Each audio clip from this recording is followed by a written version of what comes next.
نحمده ونصلي على رسوله الكريم أما بعد أعوذ بالله من الشيطان الرجيم بسم الله الرحمن الرحيم من جاء بالحسنة فله عشر أمثالها ومن جاء بالسيئة فلا يجزى إلا مثلها وهم لا يظلمون صدق الله العلي العظيم۔ رات نماز تراویح میں 8واں پارہ پڑھا گیا، ان میں سے آیت شریفہ آپ کے سامنے تلاوت کی گئی ہے۔ اس آیت شریفہ کی تفسیر یہ ہے، من جاء بالحسنتی، جو کوئی بھی ایک نیکی لے کر آئے اس کے لیے 10 حصہ زیادہ ثواب ہے۔ فلہ عشر امثالہ، ایک نیکی لے کر آئے تو اس ایک نیکی کو 10 نیکیاں بنا کر اللہ تعالیٰ دے گی۔ من جاء بالسیئۃ، اور جو کوئی گناہ لے کر آئے، فلا یجزی الا مثلہا، اسے صرف ایک ہی گناہ کا حساب ہوگا۔ وہم لا یظلمون، ان پر ظلم نہیں کیا جائے گا، ان پر زبردستی نہیں کی جائے گی۔ اس آیت شریفہ کے اندر اللہ تبارک و تعالی جو اپنی رحمت ہے، اللہ تعالیٰ جتنے رحم دل ہیں، اللہ تعالیٰ جتنے بڑے دل والے ہیں، مہربان ہیں، اس کا ذکر ہے۔ انسان ایک نیکی کرے تو ایک نیکی کے بدلے اللہ تعالیٰ 10 نیکیاں دے رہے ہیں، اور پھر کوئی گناہ کر لے تو اس ایک گناہ کا حصہ ایک ہی ہے، ایک گناہ کے بدلے 10 گناہ نہیں۔ یعنی کہ انسان سے نیکی ہو تو اللہ تعالیٰ انسانوں کی، ایمان والوں کی نیکیوں کو زیادہ کرنے کے لیے ایک نیکی کے بدلے 10 نیکیاں۔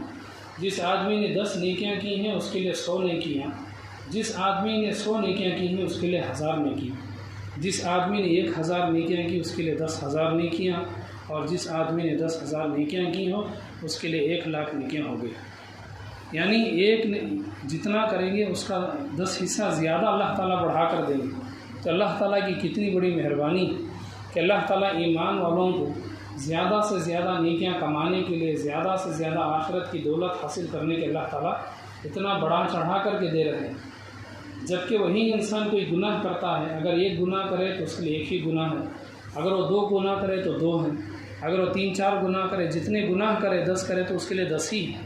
لیکن نیکیوں کے بارے میں اللہ تعالیٰ 10 حصہ زیادہ بڑھا دیتے ہیں۔ جب اللہ تعالیٰ اتنے رحم دل ہیں، اتنے بڑے ثواب دینے والے ہیں، تو ہمیں ثواب کے کاموں میں آگے بڑھنا چاہیے، اور ہم سے جانے انجانے میں جتنے بہت سارے گناہ ہم سے ہو گئے ہیں ان گناہوں کی ہمیں اللہ سے معافی کرانا چاہیے، ان گناہوں کی اللہ سے ہمیں معافی اور تلافی کرانا چاہیے۔ جب اللہ تعالیٰ نے اپنا قانون بتلا دیا کہ وہ اللہ تعالیٰ گناہ کا حساب جتنا گناہ ہے اتنا ہی ہے، گناہ کو زیادہ نہیں کرتے، تو ایسے وقت میں ہمیں گناہوں سے بچنا بھی چاہیے، جو گناہ ہوئے ان گناہوں سے معافی بھی کرانا چاہیے۔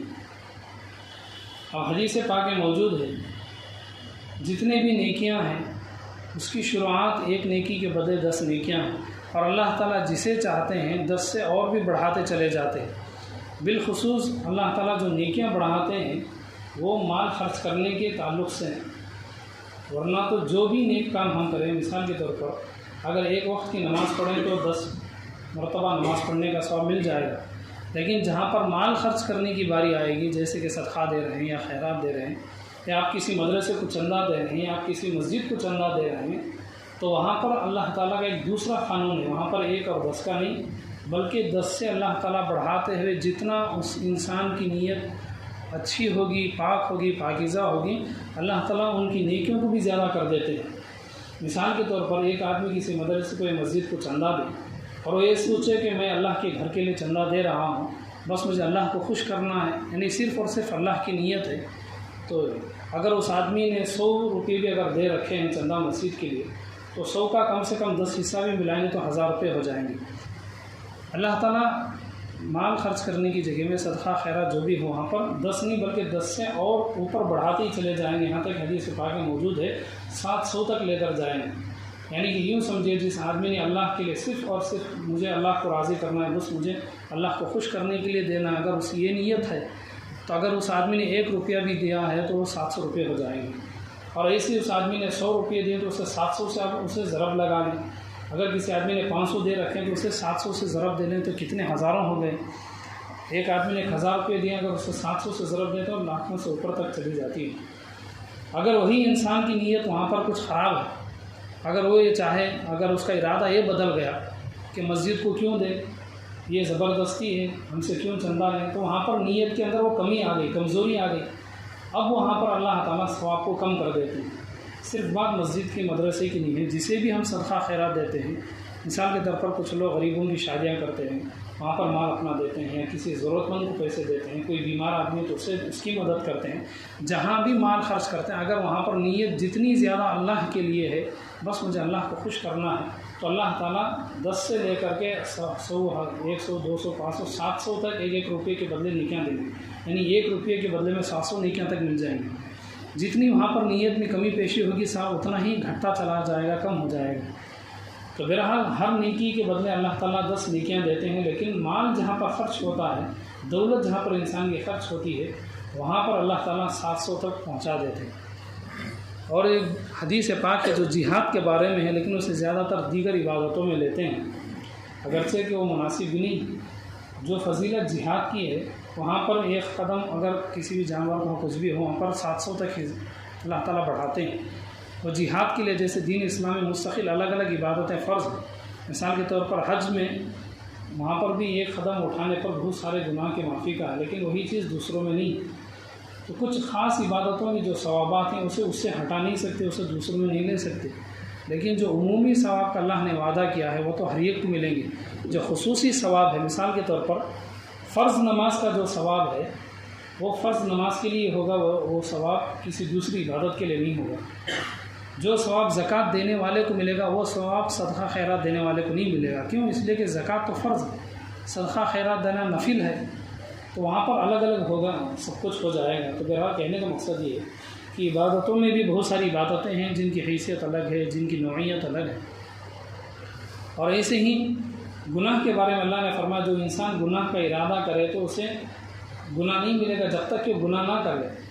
یہاں پر 2 باتیں ہیں۔ پہلی چیز ہے کہ اگر کوئی انسان نیکی کا ارادہ کرے، مثال کے طور پر آپ نے نیت کر لی کہ میں کل سے سحری میں اٹھوں گا، تو سحری میں 2 رکعت 4 رکعت تہجد پڑھ لوں گی، آپ نے نیت کی، آپ کو ابھی ثواب مل جائے گا۔ اگر آپ سحری میں اٹھ کر کے تہجد پڑھتے ہیں تو جتنا آپ پڑھیں گے اس سے 10% زیادہ آپ کو ثواب ملے گا۔ مثال کے طور پر آپ نے 2 رکعتیں سحری میں پڑھ لی، اب آپ نے نیت کی تو نیت کی وجہ سے آپ کو ثواب مل گیا، اور جب آپ سحری میں اٹھ کر کے اسے پڑھ لیں گے تو 1 رکعت کے بدلے 10، 2 رکعت کے بدلے 20 رکعتیں آپ کو تہجد پڑھنے کا ثواب مل جائے گا۔ لیکن وہی نیکی کے گناہ کے بارے میں اگر انسان کوئی گناہ کا ارادہ کرتا ہے تو ارادہ کرنے کی وجہ سے اللہ تعالیٰ گناہ نہیں دیں گے جب تک کہ وہ کوئی گناہ نہ کر لے۔ صرف گناہ کے بارے میں سوچنا، گناہ کا ارادہ دل کے اندر آ رہا ہے، گناہ کے بارے میں خیال اپنے دماغ کے اندر چل رہے ہیں، تو اس سے انسان کو گناہ نہیں ملے گا جب تک کہ خود وہ گناہ نہ کر لے۔ جیسے انسان گناہ کرے گا اس گناہ کا اسے جو بھی ہے اس کی سزا اسے ملے گی، لیکن گناہ بھی جتنا اس نے گناہ کیا اتنا ہی اسے گناہ ملے گا۔ گناہ کو زیادہ بڑھا کر کے اللہ 10 حصہ 20 حصہ نہیں کریں گے۔ جیسے نیکیوں میں اللہ تعالیٰ ایک نیکی کے بدلے 10 نیکیاں دیں گے، 10 کے بدلے 100 نیکیاں دیں گے، گناہ کے بارے میں ایسا نہیں ہے۔ گناہ 1 ہے تو 1 ہی اس کا حساب ہوگا، 2 ہے تو 2 ہی ہوں گے، 1 گناہ کے بدلے 10 گناہ، ایسا نہیں ہے۔ یعنی گناہوں کے بارے میں اللہ تعالیٰ جہاں تک ہو سکے لوگوں سے گناہوں کا وزن بوجھ کم کر رہے ہیں تاکہ لوگ اپنے گناہوں کی معافی دنیا میں کرا لیں۔ اب اس کے بعد ایک حدیث پاک موجود ہے، مثال کے طور پر 2 مسلمان آپس میں ایک دوسرے کو جان سے مارنے کے لیے کھڑے ہو جائیں، اب اس میں سے ایک مسلمان نے دوسرے مسلمان کو جان سے مار دیا۔ ہوتا ہے کبھی کبھی لڑائیاں ہو جاتی ہیں، ایک دوسرے کو جان سے مارنے، لڑائی جب ہوتی ہے تو ہر آدمی چاہتا ہے کہ میں سامنے والے کو جان سے مار دوں۔ اب دونوں میں سے ایک آدمی نے دوسرے آدمی کو جان سے مار دیا، جو مارنے والا انسان ہے وہ تو جہنم میں جائے گا۔ کیوں؟ اس لیے کہ اس نے جان سے مارنے کا ارادہ بھی کیا اور سامنے والے کو جان سے مار ہی دیا اس نے، لیکن جو مرنے والا انسان ہے وہ بھی جہنم میں جائے گا۔ کیوں؟ اس لیے کہ اس کا ارادہ تھا اور وہ اس ارادے کو پورا کرنے والا تھا، بس اسے موقع نہیں ملا ہے مارنے کے لیے۔ اگر اسے موقع مل جاتا، مرنے والا خود اپنے لڑنے والے کو مار دیتا، وہ زندہ بچ جاتا۔ یعنی جہاں پر انسان پوری کوشش کر لے گناہ کا اور گناہ کے لیے پوری تیاری کر لے، گناہ کے لیے پوری طرح سے اس ٹائم پر اس وقت پر تیار ہو، تو وہاں پر گناہ اسے ضرور ملے گا۔ اب یہاں پر 4 قسمیں ہو گئی۔ اگر کوئی انسان گناہ کا ارادہ کرے تو گناہ نہیں ملے گا، لیکن جیسے وہ گناہ کرے تو اسے گناہ ملے گا۔ لیکن انسان نے گناہ کا ارادہ کیا کہ فلاں وقت میں گناہ کریں گے، جا کر کے چھپ کر کے کھل کر کے جیسے بھی ہو برا کام کریں گے، لیکن وہ وقت آنے پر انسان بھول گیا ہوتا ہے کئی مرتبہ دوسرے کام آ جاتے ہیں، انسان بھول جاتا ہے یا سو جاتا ہے، اب وہ وقت آ بھی گیا اور چلا بھی گیا، پھر انسان کو خیال آیا کہ میں نے سوچا تھا کہ فلاں برا کام کروں گا، گناہ کا کام کروں گا، لیکن میں تو بھول گیا، میں تو سو گیا، کوئی دوسرے کام میں لگ گیا۔ اب چونکہ وہ گناہ کرنے کا اس وقت وہ تیار نہیں تھا جس وقت گناہ کا وقت تھا، تو نہ اسے گناہ ملے گا، نہ پھر گناہ کے بدلے کوئی سزا ملے گی۔ کیوں؟ اس لیے کہ جب گناہ کرنے کا ٹائم آیا تو اس بندے نے کوئی گناہ بھی نہیں کیا اور گناہ کو بھول گیا، پھر اسے موقع ہی نہیں ملا۔ لیکن ایک انسان وہ ہے جس کے دل میں گناہ کا ارادہ پیدا ہوا اور گناہ کرنے کے لیے پورا وقت اس نے بنا لیا، جیسے گناہ کرنے کا وقت آیا وہ گناہ کرنے کے لیے پوری تیاری کر چکا ہے، لیکن ایسی مجبوری آ گئی کہ وہ گناہ کو پورا نہیں کر سکتا۔ مثال کے طور پر ایک مرد نے کسی عورت کے ساتھ ریپ کرنے کا ارادہ کیا اور موقع تلاش کر کے دیکھتا رہا کہ کس وقت میں وہ لڑکی کس گلی سے جاتی ہے، کہاں پر وہ اکیلی ملے گی۔ اب وہ بالکل اس جگہ میں بھی پہنچ گیا اس لڑکی کی عزت خراب کرنے کے لیے، لیکن اسی وقت وہاں پر کچھ لوگ آ گئے، پولیس والے آ گئے، آدمی 2-4 مرد وہاں راستے سے گزر رہے تھے، تو وہاں پر اسے مجبوراً پیچھے ہٹنا پڑا۔ تو گویا اس نے گناہ کرنے کے لیے پوری کوشش کر لی، لیکن وہاں پر گناہ کرنے کے لیے جیسے ہی وہاں پر پہنچا تو دوسرے مردوں کے وہاں پر آ جانے کی وجہ سے، پولیس والوں کے وہاں پر آنے کی وجہ سے اس لڑکی کو چھوڑ کر کے پیچھے ہٹ گیا، تو وہاں پر اسے اتنا ہی گناہ ملے گا جتنا کہ اس نے برا کام کر لیا۔ کیوں؟ اس لیے کہ اس نے برا کام کرنے کے لیے جتنی کوشش کرنی تھی سب کچھ کر کے وہ اس ٹائم پر بھی پہنچ گیا۔ تو اللہ تعالیٰ گناہ کے بارے میں یہ سب اس لیے کر رہے ہیں تاکہ انسان گناہ کی کوشش نہ کرے۔ ایک ہے کہ انسان کے دل میں گناہ کا ارادہ آتا ہے، گناہ کا خیال پیدا ہوتا ہے، اس سے بچنا چاہیے۔ دل میں گناہ کا ارادہ آ گیا، خیال آ گیا، لیکن جب گناہ کو پورا کرنے کا ٹائم جو آ گیا اس وقت میں انسان جب اپنے آپ کو روکتا ہے، اپنے آپ کو گناہ سے دور لے جاتا ہے، گناہ کی جگہ سے دور لے جاتا ہے، تو اپنے آپ کو گناہ کو روکنے کی وجہ سے اللہ تعالیٰ اسے ثواب دے گا۔ لیکن اگر وہی گناہ کو کرنے کے لیے موقع میں ہے، انتظار میں کہ کب موقع ملے گا، اور اس جگہ میں بھی چلا جائے لیکن کسی مجبوری سے وہ گناہ کو نہیں کر سکتا، تو اسے گناہ کرنے کے برابر ہی اسے گناہ ملے گا۔ تو بہرحال اللہ تعالیٰ یہ دیکھتے ہیں کہ انسان کی نیت کیا ہے، انسان گناہ کرنے کے لیے پوری کوشش بھی کر رہا ہے تو اسے گناہ مل ہی جائے گا۔ تو بہرحال یہاں پر 2 باتیں، ایک ہے گناہ کرنے والے کو گناہ ضرور ملے گا، لیکن جو گناہ کے لیے پوری تیاری کرے، گناہ کی جگہ پر بھی پہنچ جائے، اس کے ٹائم پر بھی پہنچ جائے، لیکن مجبوری سے کر نہیں سکا تو اسے بھی گناہ ملے گا۔ جیسے کہ 2 مسلمان آپس میں لڑ رہے تھے، ایک نے دوسرے مسلمان کو جان سے مار دیا، تو مارنے والا بھی جہنم میں جائے گا، مرنے والا بھی جہنم میں جائے گا۔ کیوں؟ اس لیے کہ مرنے والا بھی پوری طرح سے تیار تھا اس وقت میں کہ سامنے والے کو جان سے مار دیا، لیکن اسے موقع نہیں ملا، سامنے والے نے اسے مار دیا اور وہ مر گئے۔ تو بہرحال گناہ کے ارادے سے بھی بچنا چاہیے۔ گناہ کے خیالات بہت آتے ہیں، لیکن گناہ کا جب وقت آئے گا، جو ٹائمنگ ہے گناہ کرنے کا، اس وقت میں اپنے آپ کو اگر بچا لیں گے تو پھر گناہ سے بچنا آسان ہو جائے گا۔ اور نیکیوں کے بارے میں، ایک نیکی کریں گے تو 10 نیکیاں ملیں گی۔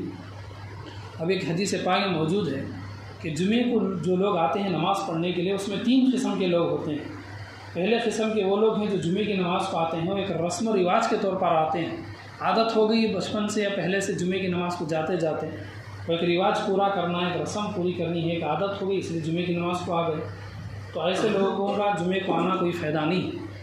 اور دوسری قسم کے وہ لوگ ہیں جو جمعے کی نماز کو آنے کے بعد بیکار کی باتیں کرتے رہنا، ایک دوسرے کو چھیڑنا، چڑانا، ایک دوسرے کے ساتھ ہنسی مذاق کرنا، ان کو بھی ثواب نہیں ملے گا۔ یہ 2 قسم کے لوگوں کو ثواب نہیں ملے گا۔ اور تیسرے قسم کے وہ لوگ ہیں جو جمعے کی نماز کو جب آتے ہیں تو بالکل پوری توجہ کے ساتھ، پورے دھیان کے ساتھ، پوری دماغ کو، دل کو حاضر رکھیں، دین کی بات سنتے ہیں، اور وہاں پر ایک دوسرے آدمی کو ہٹا کر کے سامنے نہیں آتے، یعنی دیر سے آنے والے پیچھے جو بیٹھے ہوئے لوگ ہیں صفوں میں، ان کے کندھوں کو ہٹا کر کے سامنے نہیں آتا ہے، بالکل خاموشی کے ساتھ جب وہ جمعے کی نماز ادا کرتے ہیں تو اس ایک جمعے کی نماز کی وجہ سے اللہ تعالیٰ آنے والے جمعے تک اور اس جمعے کے بعد کے 3 دن تک، یعنی جمعے سے جمعہ 7 دن ہو گئے، آنے والے جمعے تک 7 دن ہو گئے، پھر اس کے بعد کے 3 دن، 7 بھی 3، 10 دن ہو گئے۔ یعنی ایک جمعے کی نماز اگر انسان اللہ کی عبادت سمجھ کر کے، رسم و رواج سمجھ کے، ایک عادت ہو گئی، اس طرح نہیں بلکہ اللہ کی عبادت سمجھ کر کے جمعے کی نماز ادا کریں تو اس کے 10 دن کے لیے اللہ تعالیٰ گناہ معاف کر دیتے ہیں۔ یعنی اس آیت شریفہ میں جو بتلایا گیا ہے کہ انسان ایک نیکی کرے تو ایک کے بدلے 10 نیکیاں ملتی ہیں۔ ایک جمعے کی نماز اگر انسان اچھی نیت سے ادا کر لے تو اس ایک جمعے کی نماز کی وجہ سے 10 دن تک اس کے گناہ معاف ہو جاتے ہیں۔ اور ایسی ایک حدیث پاک میں موجود اللہ کے نبی صلی اللہ تعالیٰ علیہ وسلم ہر مہینے میں پابندی سے 3 روزے رکھتے، سال کے 12 مہینے میں جو رمضان کو چھوڑ کر جو 11 مہینے تھے، ہر مہینے میں 3 روزے رکھتے۔ اور حدیث پاک میں موجود ہے کہ جو بھی ہر مہینے 3 دن روزے رکھے انہیں پورا سال کے 12 مہینے روزہ رکھنے کا ثواب ملے گا۔ ابھی کیوں ملے گا؟ اب ایک مہینے میں 30 دن ہوتے ہیں، ایک آدمی نے ایک مہینے میں 3 دن روزے رکھے تو ایک دن کے بدلے 10 دن روزے رکھنے کا ثواب، دوسرے دن کے روزے کے بدلے 20 دن روزے رکھنے کا ثواب، 3 دن روزے رکھنے کے بدلے 30 دن روزے رکھنے کا ثواب۔ یعنی ایک مہینے میں ایک دن کے روزے سے 10 دن، دوسرے دن کے روزے سے 20 دن، تیسرے دن کے روزے سے 30 دن، جب 3 دن کے روزے سے 30 دن کے روزوں کا ثواب ملے گا۔ جب دوسرے مہینے میں اسی طرح 3 دن روزے رکھے تو مہینہ بھر روزہ رکھنے کا ثواب ملے گا۔ یعنی اس حدیث پاک میں بتلایا جا رہا ہے کہ جب ہم پورا مہینہ روزہ نہیں رکھ سکتے، یہ سال کے 11 مہینوں کے لیے، کہیں ایسا نہ سمجھ جائیں کہ آپ رمضان میں 3 روزہ رکھ کر کے چھوڑ دیں گے، رمضان کے لیے نہیں، یہ سال کے باقی 11 مہینوں کے لیے۔ یہاں پر یہ بتلانا مقصود ہے کہ رمضان میں تو روزے رکھنا ہی، لیکن سال کے 11 مہینے میں اگر ایک مہینے میں 3 دن روزے رکھ لیں گے تو سال کی یہ جو 12واں مہینہ رمضان کا، اس کے ساتھ ساتھ سال کے 11 مہینے بھی روزہ رکھنے کا ثواب ملے گا۔ تو بہرحال ان ساری باتوں کا خلاصہ یہ ہے کہ اللہ تعالیٰ ایک نیکی کے بدلے 10 نیکیاں دیتے ہیں، اور ایک گناہ کا ایک ہی حساب ہوگا، 2-4 نہیں ہوں گے۔ تو ہمیں اللہ سے اپنے گناہوں کی معافی بھی کرانا چاہیے اور ہمیں گناہوں سے بچنا بھی چاہیے۔ اللہ تعالیٰ تمام عمل کی توفیق عطا فرمائے۔ الحمدللہ رب العالمین، اللہم صلی علی محمد وعلی آل محمد وبارک وسلم۔ اللهم صل على محمد عبدك ونبيك ورسولك النبي الأمي، اللهم اجعل صلواتك وبركاتك على محمد النبي الأمي وأزواجه وذرياته وأهل بيته وأصحابه وبارك وسلم تسليما كثيرا كثيرا.